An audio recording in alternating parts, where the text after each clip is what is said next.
High আসসালামু আলাইকুম। আলাপে আলাপে সময় কাটাতে মাস্টারমশাই ব্লগ আইয়া পড়ছে। আজকে গুরুত্বপূর্ণ একটা টপিক নিয়ে আজকে আমি কথা বলবো। বাংলাদেশের হাজার হাজার লক্ষ লক্ষ প্রবাসীদেরকে নিয়ে, তাদের অধিকার এবং তাদের যে বর্তমান অবস্থা, সেই বিষয়ে একটু কথা বলার জন্য আপনাদের সাথে আসছি।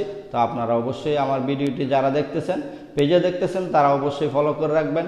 আর যারা ইউটিউবে দেখতেছেন তারা দয়া করে সাবস্ক্রাইব করে বেল বাটনে ক্লিক করে রাখুন। আমার সকল ভিডিওর নোটিফিকেশন সবার আগে পেয়ে যাবেন ইনশাল্লাহ। তো চলুন আমরা ভিডিওতে চলে যাই। প্রবাসীদের টাকায় এই দেশ চলে। সেই প্রবাসীরা আজকে বাংলাদেশে যখন আসে তখন তাদেরকে আপনারা অবহেলা করেন। আরে আপনারা ভুলে গেছেন 9 মাস যুদ্ধ করে বাংলাদেশ স্বাধীন করেছিল মুক্তিযোদ্ধারা।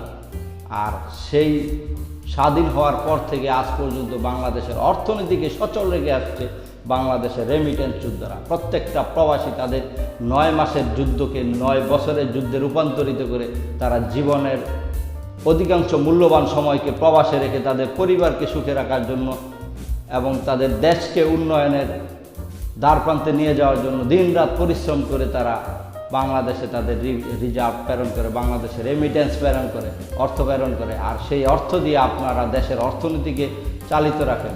আর সেই প্রবাসীরা যখন বাংলাদেশে আসে, সামান্য একটা বিমানবন্দরে তাদেরকে কত রকমের হেনস্থা করতে হয়, কত রকমের হ্যারাসমেন্ট করতে হয়, এবং তাদের যে মালামাল আছে এই মালামালগুলোকে কত রকমের অবহেলার মাধ্যমে আপনারা তাদেরকে কোনো রকম গেট থেকে বের করে দেন।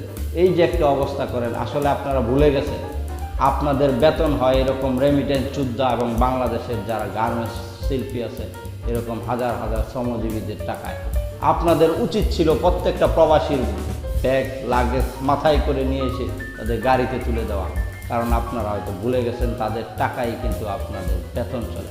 আপনারা এই দেশ থেকে টাকা নেন, বেতন নেন, তারপরে আপনারা আপনাদের পরিবার চালান।